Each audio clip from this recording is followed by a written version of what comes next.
빌립보서 4장 4절서부터 9절 말씀까지 봅니다.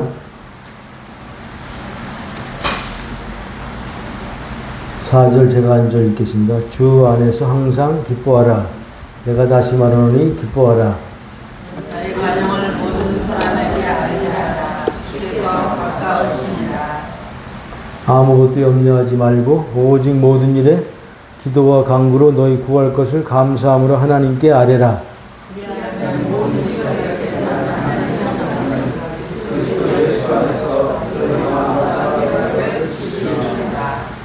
정말로 형제들아 무엇이든지 참되며 무엇이든지 경건하며 무엇이든지 옳으며 무엇이든지 정결하며 무엇이든지 사랑할 만하며 무엇이든지 칭찬할 만하며 무슨 덕이 있든지 무슨 기림이 있든지 이것들을 생각하라.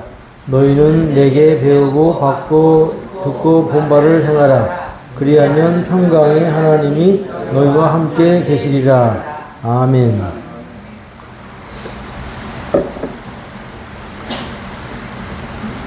기독교인들의 그리스도인들의 특징이 여러 가지 있겠지만은 그 중에 하나는 기쁨이라 말할 수 있어요. 예수 믿기 전에는 기쁨이 없었는데 예수 믿고 난 다음에 우리에게 뚜렷이 나타난 증거는 기쁨이에요. 네. 이 기쁨은 세상이 줄 수 없는, 또 빼앗을 수 없는 그런 기쁨이죠. 이 땅에 살면서 기쁨을 누리다가 기쁨의 근원 되신 주님으로 말미암아 기쁨을 누리다가 영원한 기쁨의 나라 천국 가는 것이 우리의 신앙생활의 내용이다라고 볼 수 있어요. 오늘 바울이 빌립보 성도들 향해서 주 안에서 항상 기뻐하라. 내가 다시 말하노니 기뻐하라. 이렇게 권면하고 있어요. 지금 바울이 감옥 안에서, 로마 감옥 안에서 빌립보 서신을 쓰면서 그 쓰는 가운데서도 기쁨이 충만했다는 증거예요. 왜냐하면 항상 주 안에서 기뻐하라. 내가 다시 말하니 기뻐하라라고 말했던 것을 볼 때에 사도 바울의 마음 안에는 감옥에 있었지만은 언제 죽을지 모르는 상황이었지만은 그 마음 가운데 세상이 줄 수 없는 주님만이 줄 수 있는 기쁨으로 가득 찼다라는 확실한 증거예요. 기쁨이라는 단어가 빌립보 서신에 17번 나와요.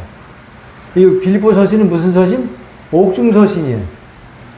로마 감옥, 그것도 중재인만 가두는 시위대가 철저히 지근거리에서 밀착해서 16명이 번갈아 돌아가면서 24시간 밀착 감시하는 중재인만 들어가는 감옥소에서 언제 죽을지 모르는 상황에서 바울이 기뻐하라고 말할 수 있던 것은 그 마음 가운데 기쁨이 지금 넘치고 있다는 증거예요.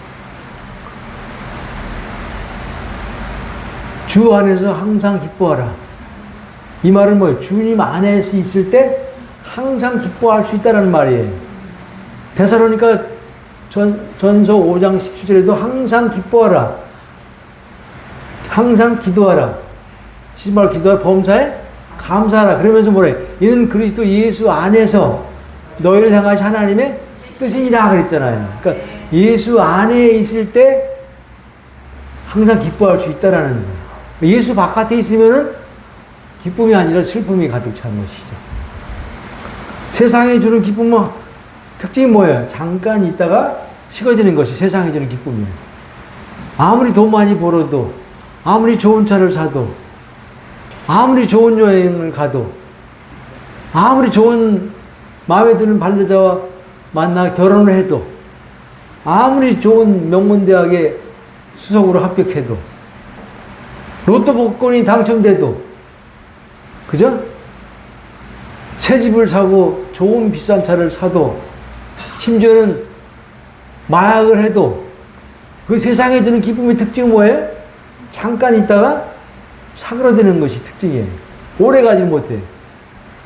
근데 주님으로 말미암아 얻어지는 기쁨은 항상 기뻐할 수 있는 영원한 기쁨이에요. 오늘 기뻐하라는 말이 무슨 색깔로 되어 있어요? 기뻐하라. 하늘색이죠. 하늘색이라는 것은 뭐 영원한 것이에요. 그러니까 영원한 것에 속한, 하늘에 속한 기쁨이지 세상이 주는 기쁨이 아니라는 거예요. 그러니까 우리는 하늘의 기쁨을, 영원한 기쁨을, 하늘에 속한 기쁨을 누리고 사는 자가 성도예요. 근데 어떻게 기뻐할 수 있다고 말해요, 오늘? 주 안에서 항상 기뻐하는 단서가 있어. 주 안에 있으면은 항상 기뻐할 수 있다라는 거예요. 초대교회 성도들이 그렇게 살았어요. 우리도 그렇게 지금 살고 있는 거예요. 주 안에라는 말은 무슨 뜻이야? 두 가지 뜻이 있어요. Christ in me. 그리스도가 내 안에 살아계신다. 이게 주 안에서라는 뜻이에요. 그리고 또 주 안에서라는 뜻은 Christ in me 아니고 in Christ. 그리스도와 내가 하나 됐다.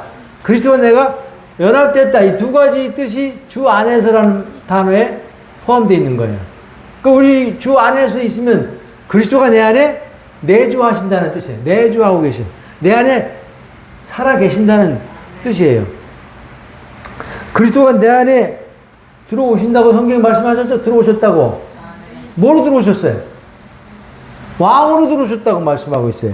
마태복음 7장 28절에 진실로 너에게 이르노니 여기 서는 사람 중에 제자들이죠. 죽기 전에 인자는 예수님이죠. 왕권을 가지고 들어오는 것을 볼 자들도 있느니라. 인자가 왕권 가지고 너희 속에 들어오는 것을 너희가 볼 것이니라. 인자가 왕권 가지고 들어오시는 것은 언제예요? 죽고 부활하셔서 하늘과 땅의 모든 권세를 가지시고 왕으로 들어오시는 거예요. 어디로 들어오시는 거예요? 우리 속으로 들어오시는 거예요. 겉에 육신에 오신 예수님 우리 속으로 들어올 수가 있었어? 없었어? 없었어요. 그러니까 제자들을 통치할 수가 없었어요. 사실상. 말 안 들어. 십자가로 끌고 가라 했지만은 끌려오지 않았어. 그러나 부활하신 다음에 성령으로 우리 속에 영으로 들어오신 그리스도. 그분은 우리 속 안에 다 들어오시는 거예요. 각각 안에 다 영으로 들어올 수가 있는 거예요. 그분이 뭐야? 우리의 왕의 왕. 왕권을 가지고 들어오신다 그래서 왕의 권세를 가지고 왕의 통치권을 가지고 들어오신다는 거예요. 누굴 통치하러 들어오신 거예요? 저와 여러분을 통치하러 들어오시는 거예요. 세상을 통치하시는 주님이지만 실상은 누굴 통치하러 들어오신 거예요? 우리를 통치하려고 왕의 권세를 가지시고 들어오시는 거예요. 주님이 우리를 통치하시게 되면 뭐가 시작돼? 다가 천국. 하나님 나라가 어디 안에 시작돼? 내 안에 시작되는 거예요. 천국, 하나님 나라, 천국이 내 안에 시작되는 거예요. 언제? 주님이 왕으로 오셔서 나를 일일이 통치하시고 다스리는 그 시작이 천국의 시작이에요. 그러니까 주님이 우리 안에 들어오셔서 다스리는 통치하시는 분량이 크면 클수록 천국의 기쁨의 분량은 커질까 안 커질까? 커지는 거예요. 천국 그러면 기쁨이라고 생각하면 맞아. 세상 그러면 슬픔이라고 생각하면 맞아. 세상을 살면은 슬픔이고 천국을 살면은 기쁨이 삶이에요. 하나님 나라는 먹는 거 마시는 거 입는 것이 아니고 오직 성령 안에서 의와 평강과 희락이니라. 기쁠히 즐거울라. 희락이 천국의 특징이에요. 그러니까 우리 속에 왜 천국을 갖고 오셨어? 주님이 왜 오셔서 우리를 통치하셔서 천국 되게 하셔서 기쁨의 삶을, 천국의 기쁨을 충만히 누리는 삶을 살게 하기 위해서 우리 속에 왕으로 들어오셔서 천국을 이루신 거예요. 천국을 내 안에 시작됐다는 특징이 뭐예요? 기쁨이 내 속에서 넘치게 되는 거예요. 천국의 기쁨이 내 속에서 넘치는 거예요. 예수 믿기 전에, 거듭나기 전에는, 주님이 내 안에 오신 것을 알기 전에는 몰랐던 그 기쁨이 내 속에서 신기하게 막 나와. 돈이 없어도 기쁘고, 자식이 안 돼도 기쁘고, 사업이 안 돼도 기쁘고, 병이 들어도 기쁨이 넘쳐나는 거야. 이건 속일 수가 없어. 슈가서 우물가 여인이 6 남편 버리고 제 7번째 남편 누구? 그리스도를 만났죠. 그분과 연합됐죠. 그 안에 주님이 들어오셨죠. 그러한 다음에 그 여인에게 나타난 특징이 뭐야? 기쁨이, 생수의 기쁨이 넘쳐났어. 그 기쁨을 견딜 수가 없어서 물동이를 버려두고 동네로 들어가서 나와보라.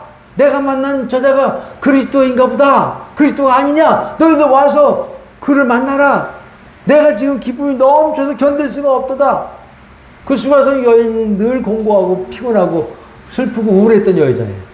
근데 그리스도를 만나고 주님과 연합되고 그분이 예수가 그 안에 생수로 들어오시니까 천국의 기쁨이 그 여인의 아에서 주체할 수가 없었어요. 마치 콜라병을 흔들고 병마개를 따면 그 병 안에서 콜라가 막 서서히 올라가듯이 그 여인 안에 그리스도가 오심으로 말미암아 시작된 천국의 기쁨이 막 생수와 같이 막 터져서 주체할 수가 없으니까 동네에 들어가서 소리친 거예요.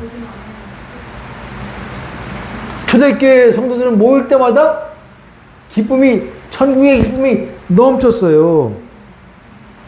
초대행전 3장 40절에 날마다 마음을 갖춰 성전에 모이기를 힘쓰고 집에서 떡을 떼며 기쁨과 순전한 마음으로 음식을 먹고 하나님을 찬미하며 기쁨과 순전한 마음, 기쁨이 넘쳤어요. 여기서 말하는 기쁨은 그들이 돈 많아서 건강해서 자식이 잘 돼서 세상 것이 때문에 기뻐하는 기쁨이 아니었어요. 그들 마음 가운데 주님 왕으로 오시니까 그분이 통치하시니까 시작된 천국의 기쁨이 그들 가운데 넘쳐났어요. 나 하나 넘친 게 아니라 같이 모이니까 모두 다 천국이 넘치고 그 기쁨이 넘치는 거예요. 세상에서는 그 기쁨을 맛볼 수가 없어요. 세상에 주는 건 잠깐이야. 좋은 집 아파트 10억짜리 들어가도 1년 동안은 기쁠 거야. 시간이 지나면 점점 그것도 시들해져. 좋은 차 사도 마찬가지. 좋은 음식 먹어도 그때뿐.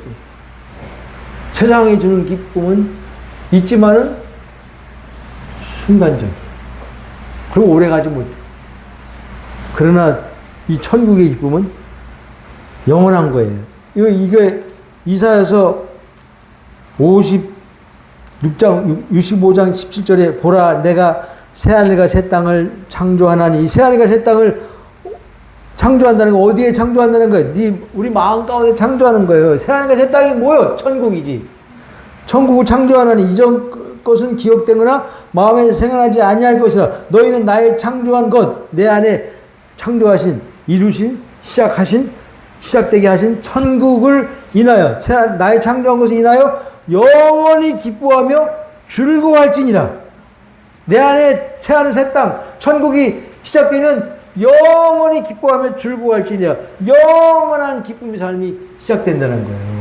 그러니까 우리는 천국 가서 기뻐하는 삶을 살 자들이 아니고 이미 천국이 왔기 때문에 여기서부터 이 땅에서 이 슬픔 많고 어둠 많고 고난 많고 이런 세상 가운데서도 우리는 천국 백성으로 세워져서 우리 안에부터 천국이 시작되는 거예요. 심령 천국. 아멘?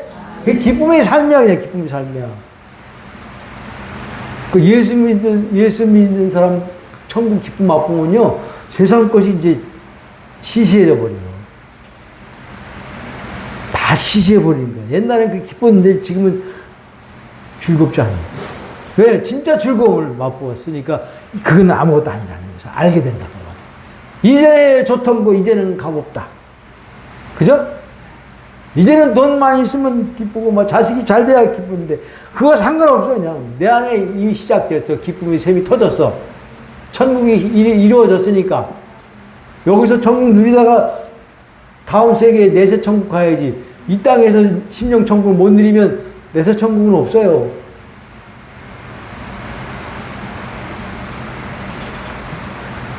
빌립의 전도를 받고 이디오피아 간다게 네시 국고 맡은 간다게 네시가 빌립의 전도를 받고 성경 보니까 세례받고 나와서 흔연히 길을 가더라 그렇게 돼 있어요. 주의 영이 빌립을 이끌어 간지라 네시는 흔연히 길을 가므로 그를 다시 보지 못하는. 여기서 흔연이라는 말이 뭐예요? 영어 성경에 조이풀 이렇게 돼 있어요. 조이풀이 뭐야? 기쁨이 넘쳐서 그런 뜻이야. 왜 간다게 네시 지금 고국으로 돌아가는 네시 마음 가운데 큰년의 길을 가므로 기쁨이 넘쳐서 길을 갔다 그랬어요. 그 천국의 기쁨이 임한 거예요. 거듭났다라는 것은 뭐예요? 그리스도가 내 안에 들어와 사신다는 뜻이요. 아멘. 주님이 사시면 뭘 여기서 건설하셔? 당신의 나라를 건설하셔. 이 세상 나라를 바꾸는 게 아니야. 당신의 나라를 여기서 세우시는 거야. 아멘. 그리스도의 하나님 세상 나라가 여기서 없어지고 그리스도 나라가 여기 안에 세워지는 거예요. 그러면 그 특징은 기쁨이야. 사도 바울도 왜 감옥 안에서 기뻐할 수밖에 없었어? 그 마음 가운데 주님 계시고 통치받고 사니까 천국의 기쁨이 그냥 감옥 안에서도 주체할 수가 없었어. 여기 로마서 빌립보서 1장 12절에 보면은 시대원들이 복음을 받았다고 기록되어 있어요. 나의 묶임이 온 시대 안에도 나타났느니라. 그건 뭐예요?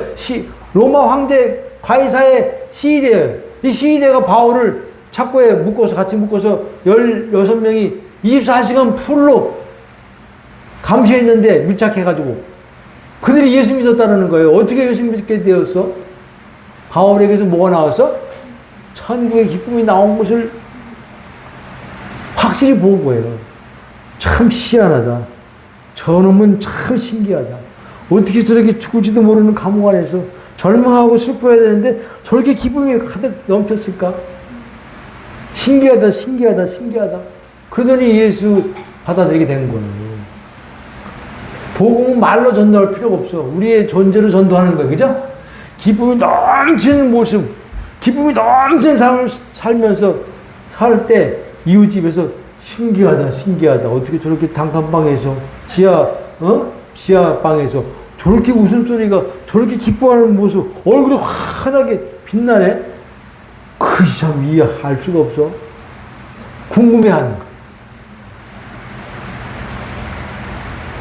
스데반이 이제 곧 몇 번 있으면 순교 당하게 되는 그 찰나에 그 순간에 성경에 보니까 그 얼굴, 많은 사람들이 스데반을 주목하니 그 얼굴이 천사의 얼굴 같더라. 이게 뭐예요?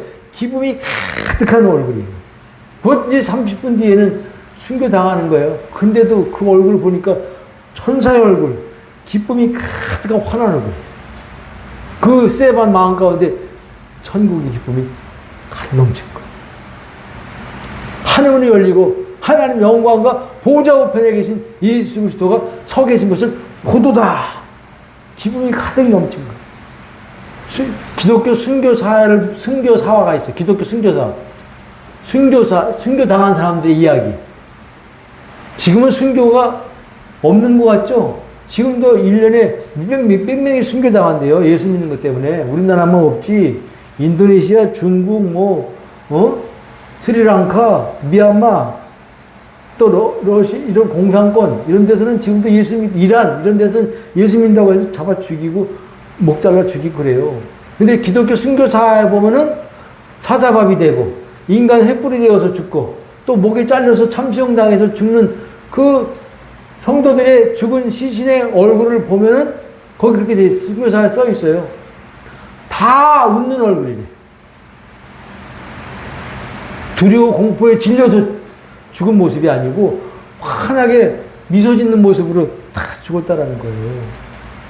그게 인간의 능력으로 되겠어요? 그 안에 뭐가 있었어? 천국의 기쁨이. 이제 그 순교당하면 바로 어디로 가?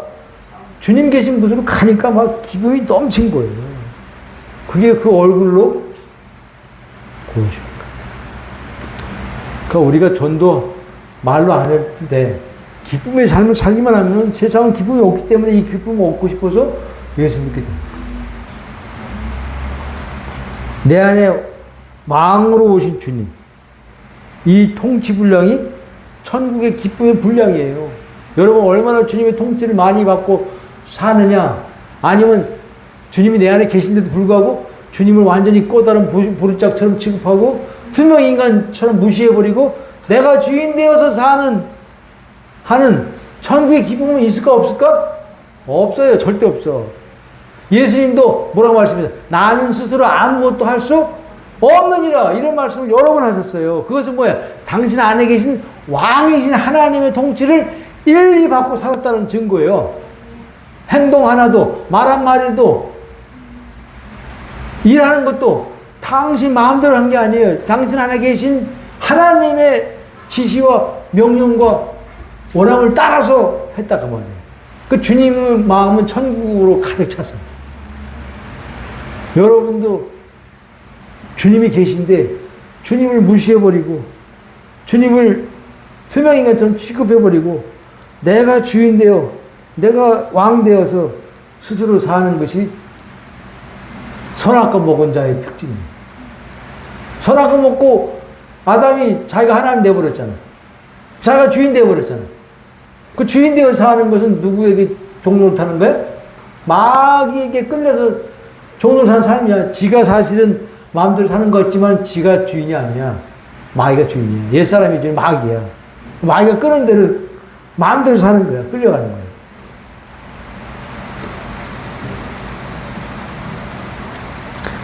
그러니까 우리 그리스도인들이 누리는 항상 기뻐할 수 있는 그 기쁨은 천국의 기쁨이고 또 하나는 뭐예요? 주님의 내주가 천국의 기쁨이라면 주 안에 있다는 말이 주님과의 뭐야? 연합의 기쁨, 연합의 기쁨은 이게 생명의 기쁨이야. 주님과 내가 연합된 것을 뭐라 그래? 성경은 영생이라 그래. 주님과 내가 하나 되는 게 영생입니다. 주님과 내가 하나 됐어, 안 됐어? 됐어요, 이미 됐어요. 언제 됐어? 2000년 전에 이미 이루어졌어. 십자가에서 예수 함께 죽고 부활되는 성령이 그들 안에 이미 들어오셨고 그때 주님과 내가 딱 하나로 연합되는 거예요. 죽는 것이 뭐예요? 주님과 내가 분리된 것을 죽었다 그래. 죄와 허물로 죽었던 너희를 살리셨도다. 죽었던 너희, 분리됐던 너희를 살리셨도다. 하나 되게 하셨다고 말이에요. 연합되게 하셨다고 말이에요. 생명이신 주님과 하나 되면 그게 영생이에요. 영생이 되면 이제 영생의 삶을 사는 것이죠. 저절로 사라지는 거예요. 영생의 삶. 영생의 삶이 기쁨의 삶이에요. 영생의 삶은 하나님의 생명을 맛보고 하나님의 생명을 경험하고 하나님의 생명을 누리고 하나님의 생명을 나누는 삶이 영생의 삶이야. 허구이처럼 500년, 600년 오래 장수하는 게 영생의 삶이 아니고 전혀 다른 생명. 우리가 사람 생명으로 태어났잖아. 마귀 생명으로 태어났잖아. 그 생명이 십자가에서 끝났고 이제 하나님의 생명이 내 속에 주어져서 그 생명과 내가 하나 되어서 그 생명을 이제 맛보고 누리며 나누며 사는 삶이 영생의 기쁨의 삶이에요. 이거보다 더 기쁨의 삶은 세상에 없어. 인생은 아무리 좋아하고 아무리 잘되고 아무리 큰 것을 성취해도 기쁨이 없어. 근데 영생은 주님의 생명을 맛보고 누리고 경험하고 나누면서 사는 기쁨이기 때문에 정말 행복의 삶이라는 거예요. 예수님도 이 영생의 기쁨을 충만하게 누리며 살았어요. 요한복음 15장 11절 내가 이것을 너에게 쓴 것은 내 기쁨이 너희 안에 있어 너희 기쁨을 충만하게 하려 함이라. 내 기쁨이 너희 안에 있어 너희도 기쁨이 충만하게 하려고 내가 이걸 썼대. 요한복음 15장은 뭐야? 연합에 대한 이야기죠. 포도나무와 가지 내가 너희 안에 너희가 내 안에 있으면 이 사람 과실을 많이 맺나니 요거 말씀하시면서 지금 11절에 이것을 쓴 것은 영생에 대해서 쓴 것은 연합의 비밀에 대해서 쓴 것은 내 기쁨이 주님은 기쁨이 충만하셨어. 이 기쁨이 무슨 기쁨이야? 주님이 누렸던 당신의 기쁨이 어떤 기쁨이야? 하나님과 주님이 연합돼서 안 됐어. 성경은 연합된 하나님과 나는 하나니라 그랬어요. 그건 뭐야? 연합됐다는 뜻이야. 저희도 아버지와 내가 하나인 것처럼 저희도 우리와 하나가 되게 하옵소서. 주님과 하나님은 하나 됐어. 그러니까 하나님과 연합되신 주님께서 당신 안에서 하나님의 생명이 흘러나와서 그 흘러나오는 생명 때문에 사람들이 살아나는 것을 볼 때 누리는 그 기쁨이 주님의 기쁨이야. 주님이 하나님과 연합되어서 하나님 연합된 예수님에게서 흘러나오는 하나님의 생명으로 말미암아 그 생명을 접촉하고 사람들이 살아나는 것을 볼 때 주님의 마음의 기쁨이 가득했다 그 말이에요. 그러니까 다시 말해서 이 기쁨은 너희에게도 충만하게 하려 함이니라. 너희들 안에 내가 생명으로 들어가서 그 생명이 너희들 통해서 나와서 그 생명이 나오는 말미암아 사람들이 살아나는 것을 볼 때 너희도 내가 지금 누리는 기쁨으로 충만하게 될 것이라는 뜻이에요. 그 기쁨이야. 다른 기쁨이 아니야. 그러니까 주님이 십자가에서 죽고 부활하심으로 주님이 성령은 내 속에 들어오셨어요? 안 들어오셨어요? 지금 계시 안 계셔? 안 계시죠? 내 안에 오신 주님을 여기 보니까 요한복음 16장 16절에 조금 있으면 너희가 나를 보지 못하겠고 조금 있으면 나를 보리라 그랬어요. 이건 뭐야? 죽고 부활하신 주님이 제자들 속에 들어오시게 되면 제자들이 자기 안에 들어오신 주님을 보게 된다는 뜻이에요. 우리 안에 주님이 들어오셔서 안 들어오셨어? 들어오셨죠 이미? 그분을 어떻게 봐? 언제 보는 거야? 너희가 나를 조금 있으면 나를 보리라 그랬잖아요.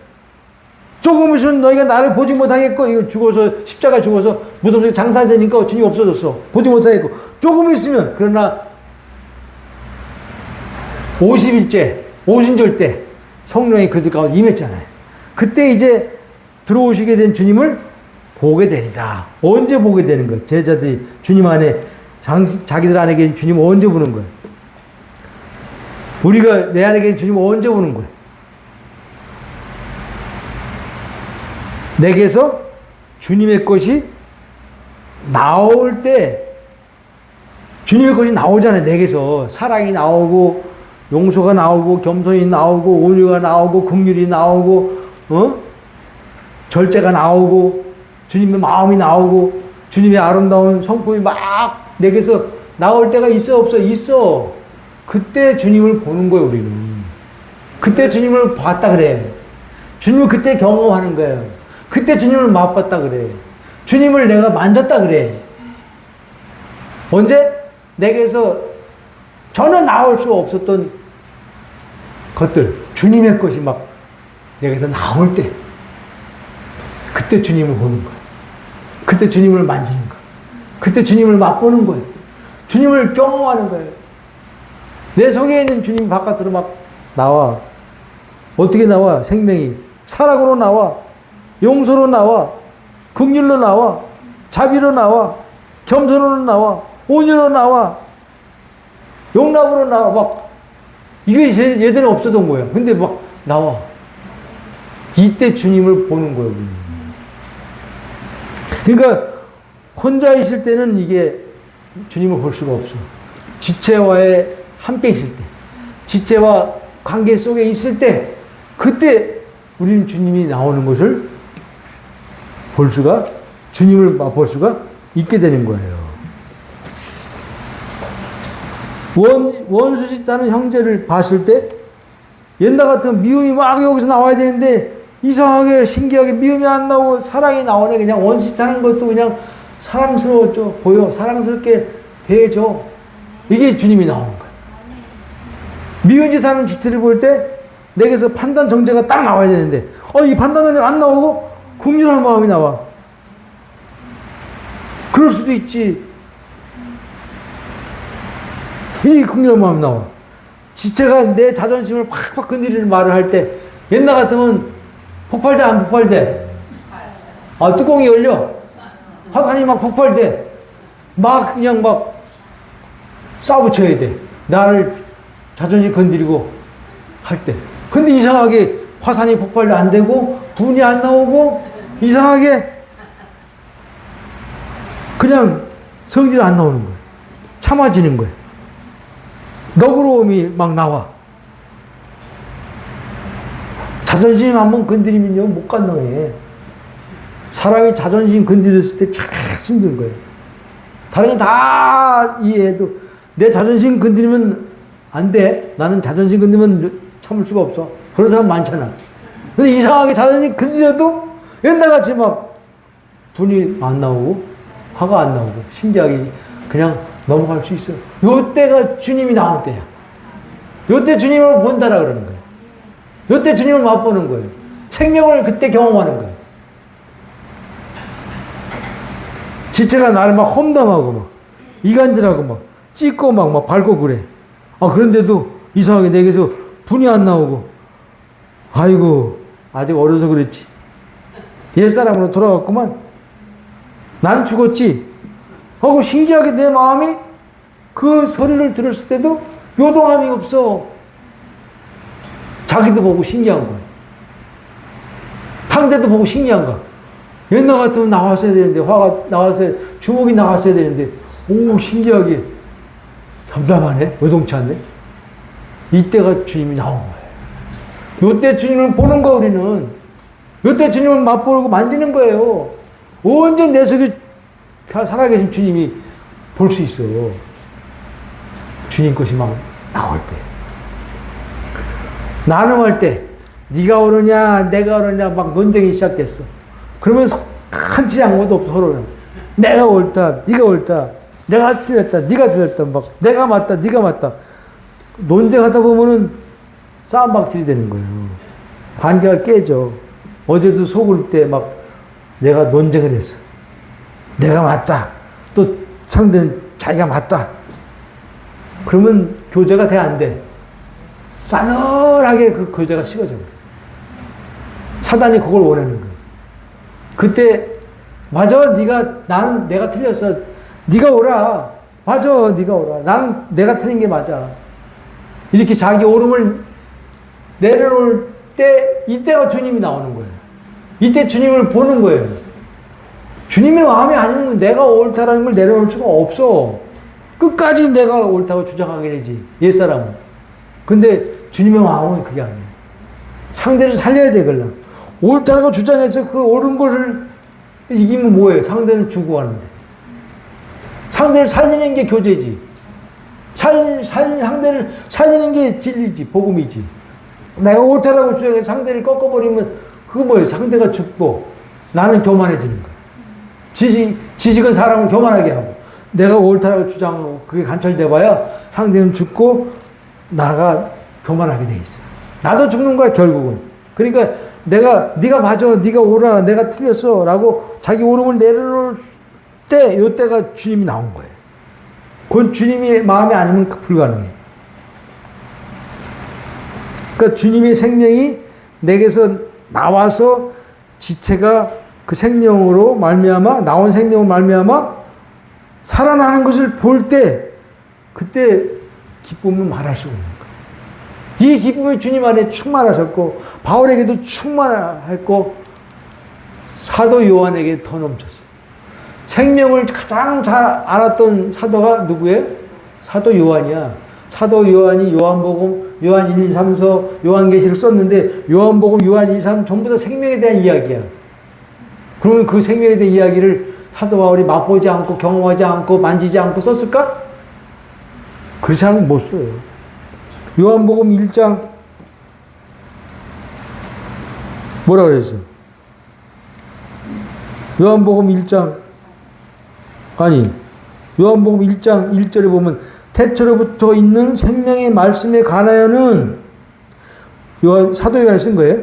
우리가 들은 바요, 눈으로 본 바요, 주목하고 우리 손으로 만진 바라. 이 생명이 나타나신 바 된지라. 우리가 이것을 쓰면 우리의 기쁨이 충만하게 하렵니다. 사도 요한은 자기 속에서 생명이 나온 기쁨이 가득했어요. 자기 속에서 주님의 것이 나옴으로 말미암아 지체가 막 살아나는 것을 볼 때 기쁨이 넘쳤어요. 지금 그 말 한 거예요. 이 생명이 나타나신 바 된지라. 이 말이 뭐예요? 생명이신 그리스도가 사도 요한에게서 막 흘러 나왔다라는 거예요. 사랑이 나오고, 용서가 나오고, 막 겸손이 나오고, 막 긍휼이 나오고, 막 섬김이 나오고, 막 주님의 것이 막 나올 때 사도 요한의 기쁨이 가득 찼다는 거예요. 왜? 그것이 나와야 지체가 살아난다라고. 살아. 근데 그 주님의 것이 안 나오고 내게 나와. 막 미움이 나오고, 막 화가 나오고, 막 혈기가 나오고, 막 분냄이 나오고, 막 수근수근이 나오고, 막 화가 나오고, 막 그러면 상대가 나도 죽고 상대도 죽는 거예요. 그러니까 우리는 주님과 연합했기 때문에, 그리스도가 우리 안에 사시기 때문에 주님이 나오는 건 당연히 안 당연해. 당연한 거예요. 나는 죽었지. 주님이 내 안에 사시지. 그렇게만 인정하고 알아도 고백해도 주님 것이 막 나와. 막 지체들이 막 부딪혔어. 아니, 난 죽은 자지. 내 안에 주님 사시지. 저도 죽은 자지. 저 지체 안에도 주님 사시지. 저도 온전하지. 그러면 막 나오는 거예요. 그래야 교회에 오는 것이 기쁜 거예요. 여기 와야 주님을 맛보고 생명을 경험하게 되니까. 천국을 경험하게 되니까. 근데 옛사람으로 돌아가가지고 막 옛사람께 막 악이 나오고 막 화가 나오고 미움 나오고 시기가 나오고 막 질투가 나오고 그러면은 다 죽이는 거예요. 다 죽이는. 교회가 무너지는 거예요.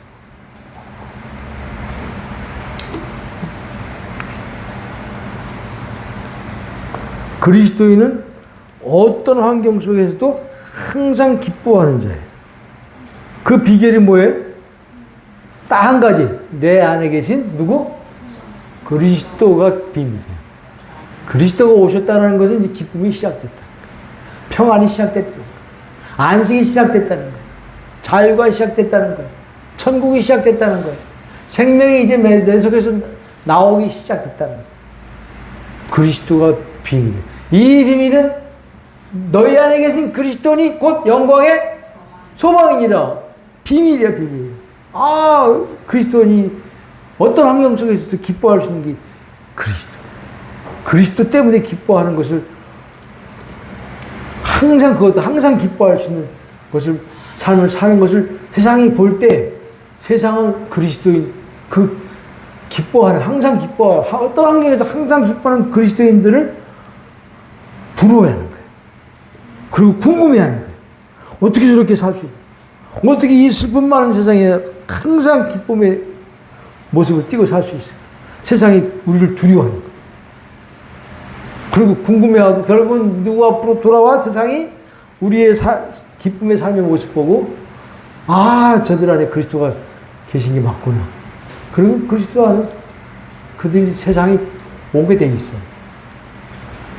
그게 전도야.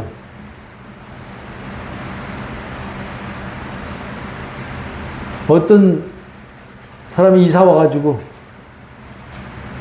그 두 교회가 마주보고 있는데 나란히 있는데 이쪽 교회 갈까 저쪽 교회 갈까 고민하다가 그 앞에서 장사하는 조그맣게 판 열어놓고 장사하는 할머니가 계시더래.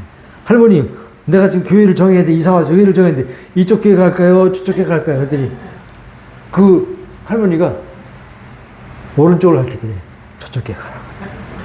왜 그래? 했더니 내가 나올 때 보니까 저쪽 교회 성도들은 이쪽 교회 성도들은 아주 우고지상이 돼가지고 나오는데 저쪽 교회 성도는 아주 기분이 충만해가지고 웃는 맛으로 막 서로 얘기하면서 하호 하면 나오더래.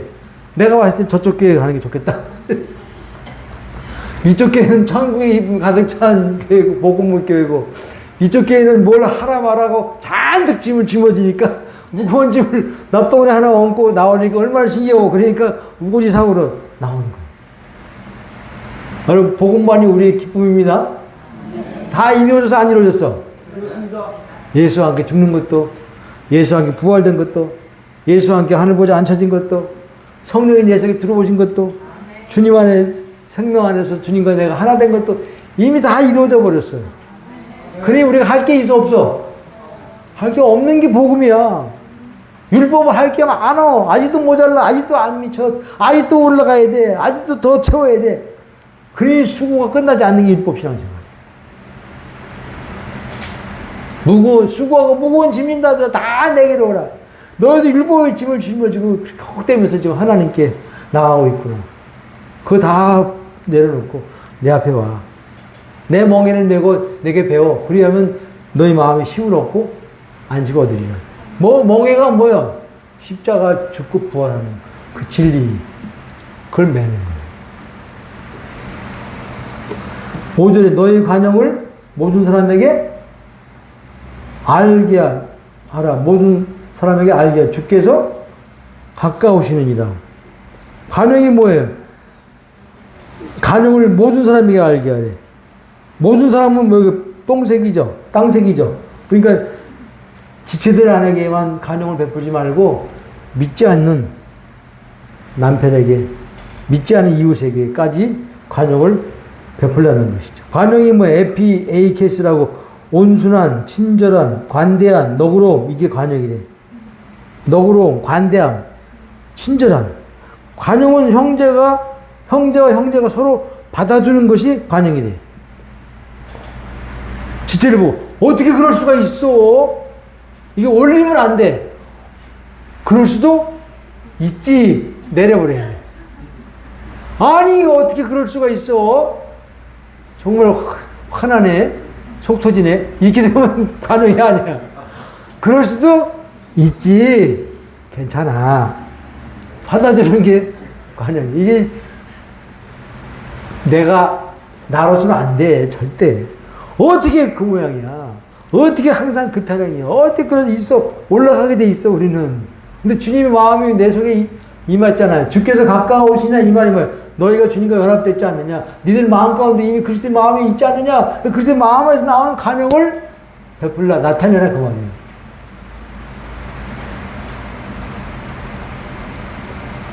간역이 빨간색이잖아요. 하나님 색깔이잖아요. 간용은 우리 안에 그리스도의 마음에서만 나오는 하나님의 성품이에요. 주님도 우리를 간용으로 하셔서 안 하셨어? 간용하셨어요. 요한서 15장 10절에 그리스도께서 우리를 받아 하나님께 영광을 돌리신 것 같이 너희도 서로 받으라. 이거 뭐예요? 관용하라 그 말이에요. 주님도 우리를 관대하게 받으셨잖아요.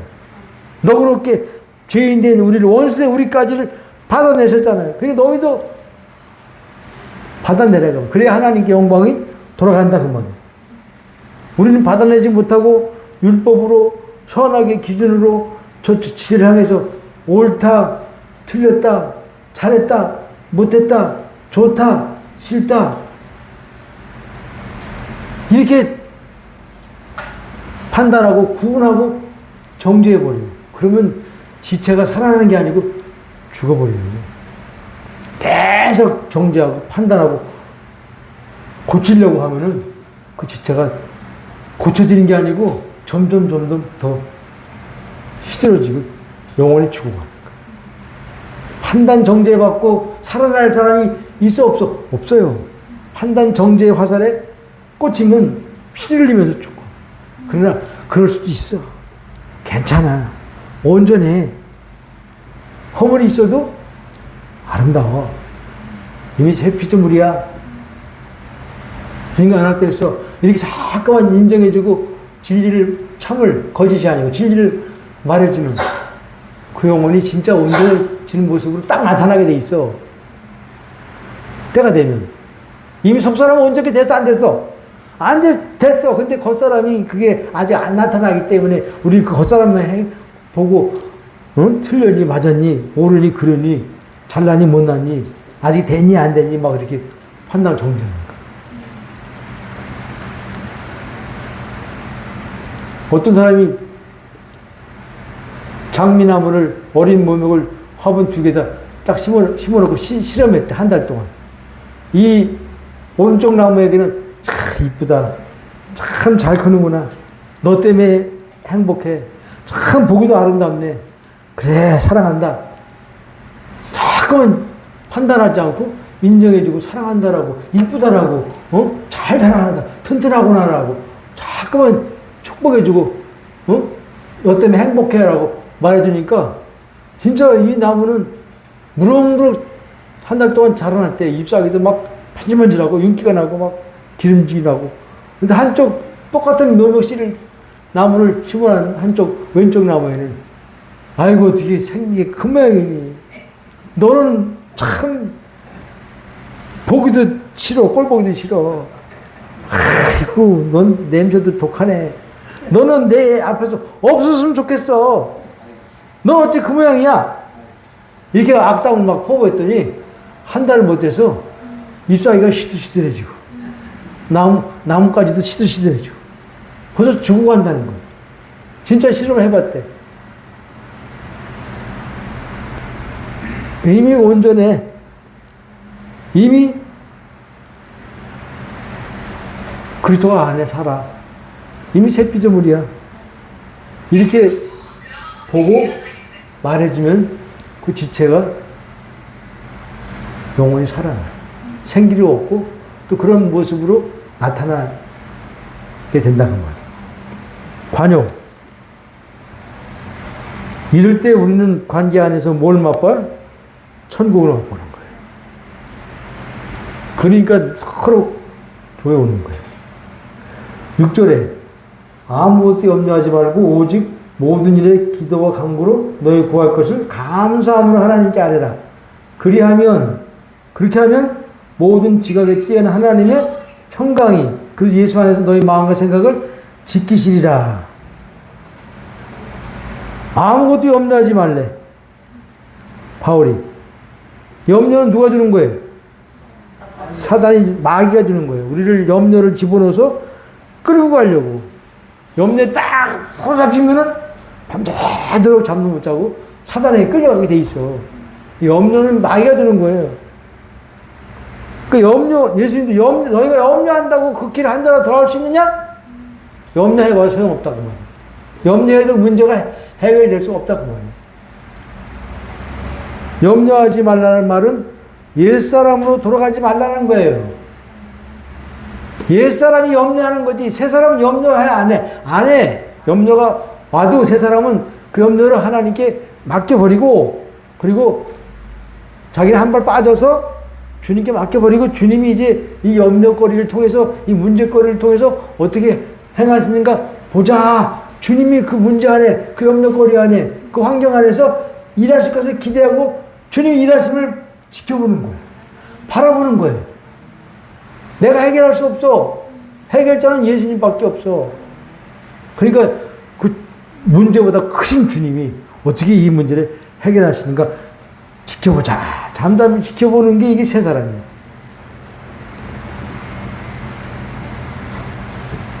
오직 모든 일에 기도와 간구로 너희 구할 것을 감사함으로 하나님께 아뢰라. 염려가 올 때 마땅히 구할 것을 기도하라는 거예요. 모든 일에 기도와 간구로 너희 구할 것. 여기 너희 구할 것이 제일 큰 글씨예요. 그죠? 빨간 글씨인데 제일 크죠? 너희 구할 것. 빨간색이야. 하나님 색깔이야. 그러니까 뭘 구하라는 거예요? 구하긴 구하는데 하나님의 뜻을 구하라는 거예요. 하나님의 뜻을 구하는 게 기도요. 기도가 내 원함을 이루어 달라고 구하는 게 기도가 아니고, 그건 응답도 안 돼. 정독의 기도는 응답도 안 돼. 하나님의 뜻을 구하는 게, 뜻이 이루어지기를 구하는 게 기도야, 기도. 하나님의 뜻이 무엇인가를 알고 기도하는 게 기도라는 거예요. 하나님의 뜻이 뭐예요? 마태복음 10장, 마가복음 10장 38절에 이렇게 말씀하고 있어요. 예수께서 가라사대 너희의 구하는 것을 너희가 알지 못하는도다. 너희가 나의 마시는 잔을 마시며 나의 받을 세례를 받을 수 있느냐? 저희가 말하되 할 수 있나이다. 예수께서 이르시되 너희가 나의 마시는 잔을 마시며 나의 받는 세례를 받으려니와 그랬어요. 지금 예수님이 이 말씀을 언제 하셨냐면, 제자들이 지금 누가 예수님 왕 되면 오른편에 앉을까? 누가 왼편에 앉을까? 이것 때문에 막 다투면서 예수님 왕 되면 나를 좀 오른편에 앉게 하세요. 나를 좌편에 앉게 하세요. 이렇게 제자들이 서로 예수님께 구했다 그 말이에요. 그럴 때 예수님이 하신 말씀이에요. 너희 구하는 것을 너희가 알지 못하는구나. 너희가 나의 마시는 잔을 마시면 나의 받는 세례를 받을 수 있느냐? 받을 수 있나이다 했더니 예수께서 이르시되 너희가 나의 마신 잔을 마시며 나의 받을 세례를 받으려니와. 그러니까 뭘 주님은 구하라는 거예요. 세례를 구하라는 거예요. 세례. 너희가 지금 구하긴 구하는데, 기도를 하긴 하는데 그건 잘못된 기도야. 너희가 기도할 것은 딱 하나야. 너희가 구할 것은 딱 하나야. 나의 받는 세례를 너희도 받으라. 그러니까 세례를 위해서 기도하라는 거예요. 세례가 뭐예요? 예수님과 함께 죽고 부활하는 거 세례죠? 세례가 뭐예요? 물속에 들어갔다 나오는 게. 예수님과 함께 죽고 부활하는 것이 십자가 세례라는 거예요. 그러니까 예수님과 함께 내가 죽고 그리스도가 내 안에 사시는, 부활하신 주님이 내 안에 사시는 것이 세례야. 이걸 위해서 기도하라는 거예요. 언제 십자가 죽고 부활하기 전에 하신 말씀이야. 그러니까 가장 우리가 기도해야 될 것은 돈 달라고, 건강 달라고, 문제 해결될 그런 기도는 주님이 기도 안 해도 머리털을 세시는 주님이 다 아시고 구하게 되는 너희 있어야 이미 아시느니라. 너희는 먹고 마시고 구하지 말고 그의 나라와 그 일을 구하라. 이게 뭐예요? 주님과 연합됨을 위해서 기도하라는 거예요. 내가 죽고 그리스도가 내 안에 사시는 것을 위해서 기도하라는 거예요. 근데 그것은 십자가 지시기 전에 가르쳐준 기도야. 근데 그 기도의 내용이 예수님 십자가 죽고 부활하심으로 말하면 이루어져서 안 이루어졌어? 이루어졌잖아요. 그러니까 오늘 사도 바울이 구할 것을 십자가를 죽고 부활 주님과 연합을 위해서 주님은 기도하라고 제자리 말씀했는데 바울은 지금 감사함으로 구하래. 그것을 왜 감사함으로 구하랬을까? 이미 이루어졌기 때문에. 뭐가 이루어졌어? 예수 그리스도와 내가 연합된 것이 이미 이루어졌잖아요. 십자가 죽고 부활하신 말미암아. 그리고 예수와 함께 죽고 예수와 함께 부활되고 예수와 함께 승천되고 성령이 내 속에 들어오신 것이 이루어져서 안 이루어졌어? 이루어졌다라는 거예요. 그러니까 감사함으로 구하라는 건 뭐야? 그냥 그것을 기억하고 이루어진 것을 기억하고 이루어진 하나님의 은혜를 기억하고 그냥 감사하고 찬양하고 고백하고 인정하면 그게 구할 것을 감사함을 하는 기도예요.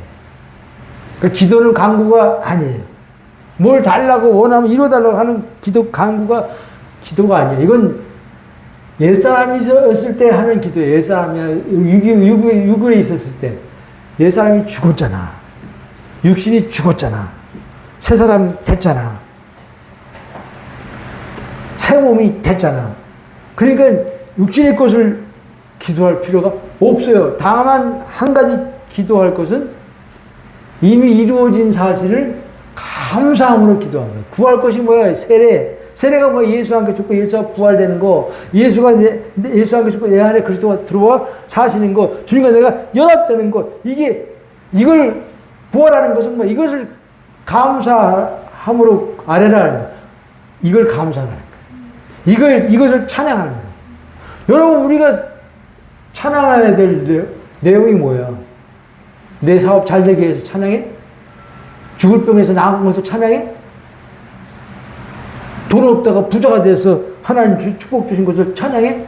그런 찬양은 하나님 기쁨이 안 돼요. 그거는 불교에서도 해. 무슬림에서도 해. 그것은 신을 향해서. 가빠이에서 기도한 사람도 그건 해. 그러나 우리가 진짜 감사하고 진짜 찬양해야 될 내용이 뭐냐 그 말이야.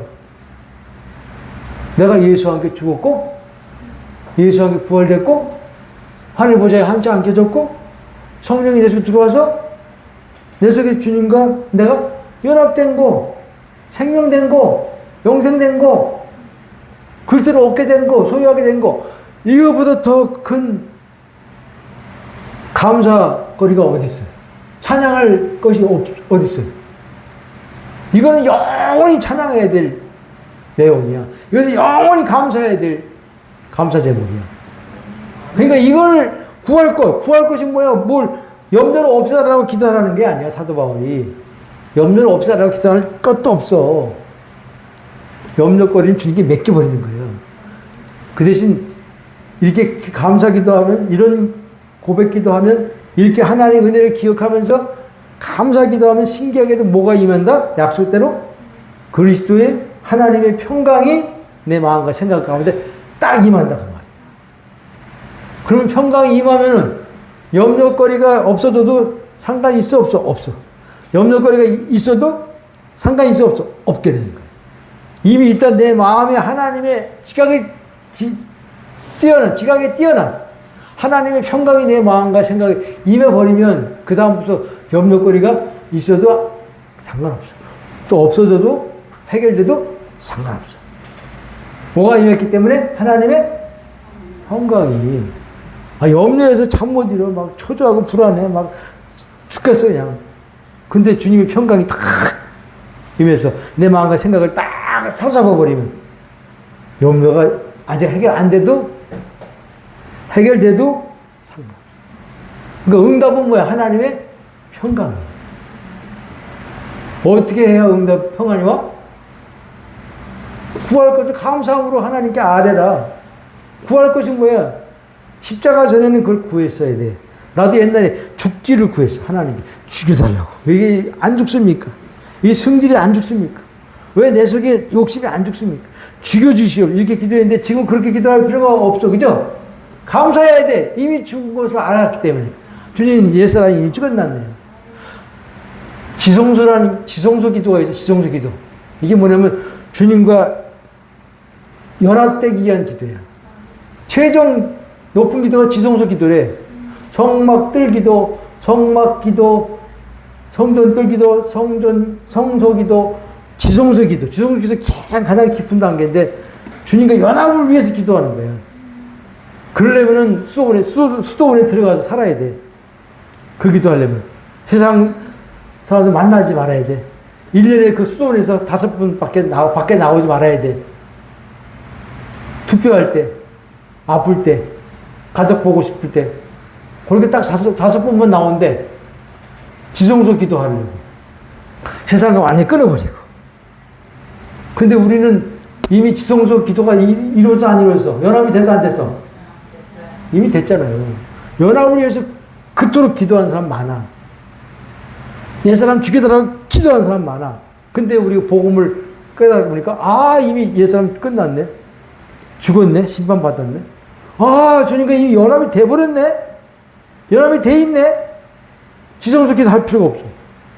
그 사도 바울이 지금 구할 것을 감사함으로 하나님께 아뢰라. 그리하면 하나님 평강이 너희 마음에 지키시라는 것은 주님, 나는 이미 예수와 함께 기도하면서 그 고백하라는 거예요.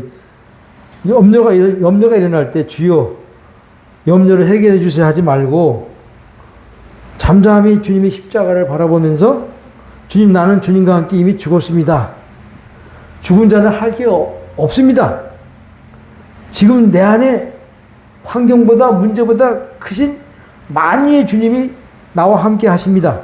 나 연합됐습니다. 나는 지금 염려 안에 있는 것이 아니고 예수 그리스도 안에 있습니다. 주님 내 안에 사십니다. 그렇게 나는 새 피조물 흘립니다.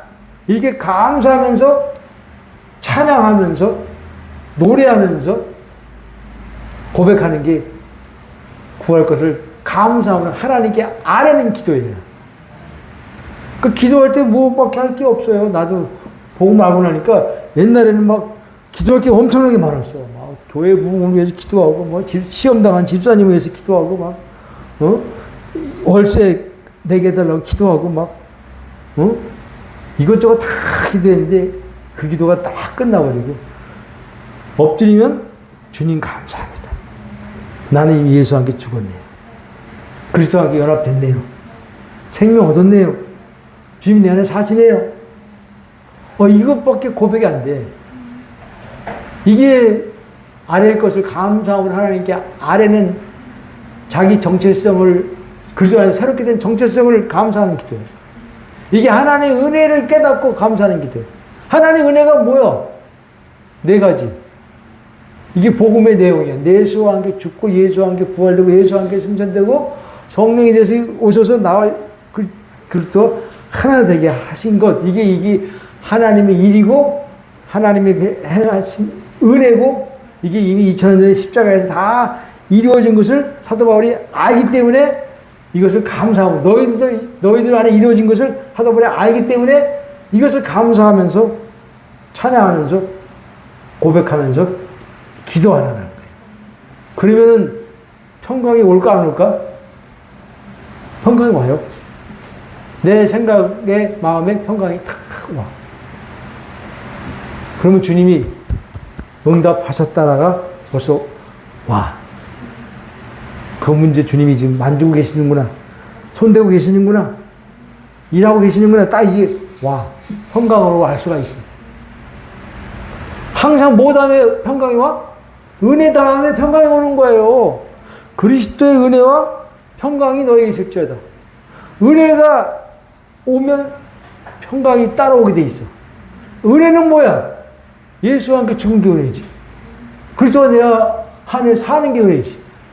주님과 내가 하나 된 게 은혜지. 이걸 고백하면서, 기억하면서, 감사하면서, 찬양할 때 주님이 그렇게 기뻐하세요. 당신이 행한 일을 깨닫고 감사하는 것을 보시고 그렇게 기뻐하세요. 그럼 그 기도가 뭐가 돼? 예배가 되는 거야, 예배가. 여러분, 예배가 이게 앉아서 말씀 듣는 것만 예배가 아니야. 주님이 행하신 일을 기뻐하면서 막 박수 쳐드리면서 찬양하면서 막 다른 사람한테 막 퍼뜨리면서 이야기하면서 그게 예배요.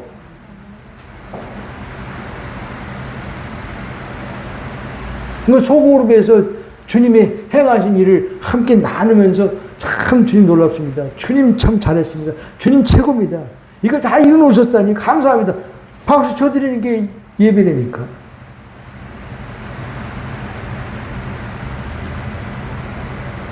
전도가 뭐야? 그걸 말하는 게 전도지. 다 일어났어. 너도 예수와 함께 죽었어. 너 안에 주님이 사셔. 생명 얻었어. 새 피조물이야. 당신도. 이렇게 하나의 은혜의 내용을 말해주는 게 전도입니다. 은혜 다음에 평강이다. 그래서 기도, 예배를 해도 뭐에 집중돼야 돼? 하나님이 행하신 일을 우리가 감사하면서 찬양하면서 나가는 거예요. 기도도 뭘 구하고 이루게 해달라고 문제 해결에 기도하는 게 아니에요. 성도의 기도는 그 행하신 일을 십자가에서 하나님이 예수를 통해서 행하신 그 놀라운 구원 사건, 구원의 일을 이루신 거, 이미 내게 그것이 이루어진 것을 감사하면서 찬양할, 기도 가운데 찬양하면서 고백할 때, 나는 죽었기 때문에, 또 나는 새 피조물이기 때문에, 내 안에 계신 주님이 문제보다 크셔 안 크셔? 내 안에 계신 주님, 어떤 주님이요? 만유의 주님, 만유의 주님. 만유의 그리스도가 오셨다는 말이에요. 그래, 만유를 지으시고, 우주를 창조하시고, 지금 우주를 운행하고 계시니 그분이 내 속에 들어와서 주인 되시고, 왕 되셨는데, 그것까지 그 문제가 무슨 걱정이 돼? 그 지구 안에 있는 75 가운데 한 사람이 나에게 벌어난 조그만 문제가 하나님 편에서 아무것도 아니라 그 말이에요. 그 정체성을 내가 알면은 그 문제에 대해서 염려 안 되는 거예요. 그 주님께 넘어간 것을 알기 때문에 이제 걱정하지 않게 되는 거예요. 왜 안 돼? 평안이 오기 때문에 걱정이 안 되는 것이지, 내가 걱정 안 해야 되겠다 해서 염려 안 하는 게 아니에요. 평안이 와버리면 염려에서 해방돼. 염려하고 싶어도 안 되는 거예요, 염려가. 옛날에 그 양사랑 자매님 봐요. 아들을 1년 넘도록 연락이 없고 끊어졌는데, 밤마다 막 3시간, 4시간씩 기도했대. 아들 생각나면 막 걱정이 되고, 막 근심이 되고, 막 어떻게 살았나 죽었나도 알 수 없어서 막 기도했는데, 복음을 딱 듣고, 자기 안에 그림이 들어오시고, 주님과 연합된 것이 알아지고 믿어지니까, 그때부터 아들에 대한 기도가 딱 끝나더래. 염려가 딱 끝나더래. 죽었나 살았나 되는 불안도 딱 끝나더래. 신기하게. 왜냐면 자기 마음 가운데 평안이 다 왔다는 거예요. 평안이 오니까 아들에 대해서 염려하면서 기도하는 게 딱 끝났다. 그러면서 하나님이 그 아들을 지켜주실 것이 확신이 오더래. 그런 다음에 그 평안이 온 다음에 오히려 기도가 끝난 다음에 아들한테 연락이 왔대. 문자가. 잘 있다고. 그거예요. 다른 거 없어. 그러니까 제일 중요한 것은 내 안에 주님이 사신다. 그분과 내가 연합됐다. 난 새 피조물이다. 내 안에 사시는 주님은 문제보다 크신 주님이시다. 창조주시다.